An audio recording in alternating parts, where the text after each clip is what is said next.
داؤد علیہ السلام کی قوم پر عذاب کیسے آیا؟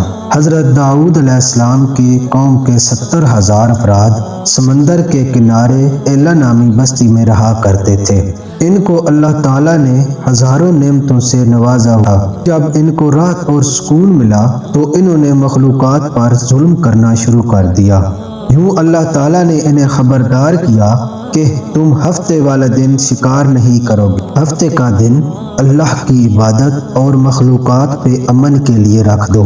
جمعہ سے لے کر اتوار تک جتنی مچھلیاں پکڑنی ہیں پکڑ لو، لیکن ہفتے والے دن شکار نہیں کرنا۔ اللہ تعالیٰ نے اس قوم کا امتحان لینا شروع کر دیا۔ جمعہ سے لے کر ہفتے تک یہ قوم شکار کرتی، لیکن اس سے اتنی زیادہ مچھلیاں نہ ملتی۔ ہفتے والے دن جب یہ سمندر کے پاس جاتے تو انہیں بڑی بڑی مچھلیاں دکھائی دیتی۔ پھر ان میں سے ایک شخص کو شیطان نے ورغلایا کہ تم پریشان کیوں ہوتے ہو، تم بس میری ترکیب پر عمل کرو۔ شیطان کے کہنے پر اس شخص نے سمندر کے اندر ہفتے والے دن کانٹا لگایا۔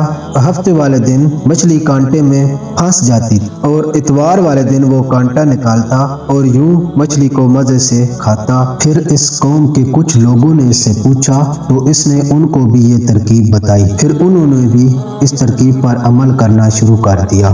وہ ہفتے والے دن سمندر میں جال پھینکتے اور ہفتے والے دن مچھلیاں جال میں پھنس جاتی اور اتوار والے دن وہ جال نکالتے۔ کچھ لوگوں نے تو سمندر میں نالیاں بنائی، وہ نالیاں چھوٹے چھوٹے تالاب بنا کر اس میں ڈال دی۔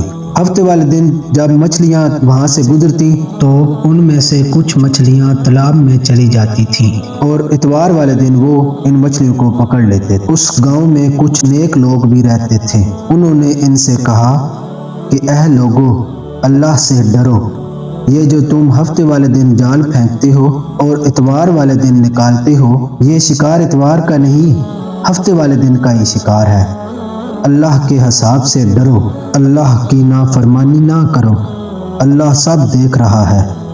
ان لوگوں نے ان کا مذاق اڑانا شروع کر دیا کہ ہماری جو مرضی ہے ہم وہ کریں گے، تم کون ہوتے ہو ہمیں منع کرنے والے؟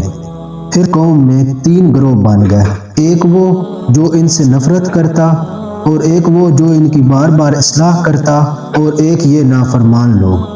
پھر اللہ کے نیک لوگوں نے اس بستی میں سے دیوار کھڑی کر دی اور یہ حکم نافذ کیا کہ اللہ کی نافرمانی کرنے والے لوگ اس طرف ہو جائیں اور ہم جو اللہ کی فرما برداری کرتے ہیں اس طرف رہیں گے۔ وہ صالح لوگ بار بار ان کی اصلاح کرتے رہے کہ اے لوگو، اللہ سے ڈرو۔ قوم سمود اور قوم لوط کا جو حشر ہوا اس کو یاد کرو، لیکن آگے سے وہ ان کا مذاق اڑا دیتے کہ یہ سب کتابی باتیں ہیں۔ اللہ کے نافرمان بندوں کی تعداد تقریباً 12,000 تھی۔ وہ سب ہنستے رہے، مذاق اڑاتے رہے کہ ہم پر اللہ کا کوئی عذاب نہیں آئے گا۔ بس جب یہ گروہ 2 حصوں میں تقسیم ہو گیا، ایک وہ جو دیوار کی اس طرف تھے یعنی اللہ تعالیٰ کے نیک لوگ، اور دوسرے وہ جو اللہ تعالیٰ کی نافرمانی کرتے تھے دیوار کی دوسری طرف تھے۔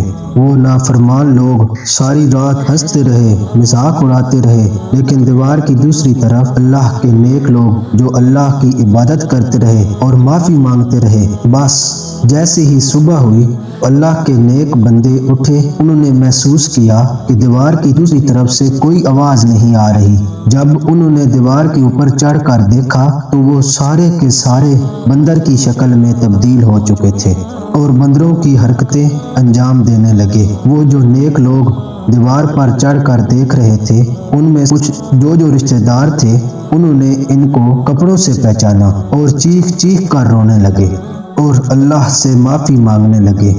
لیکن جب اللہ کا عذاب آتا ہے تو وہ ہو کے رہتا ہے۔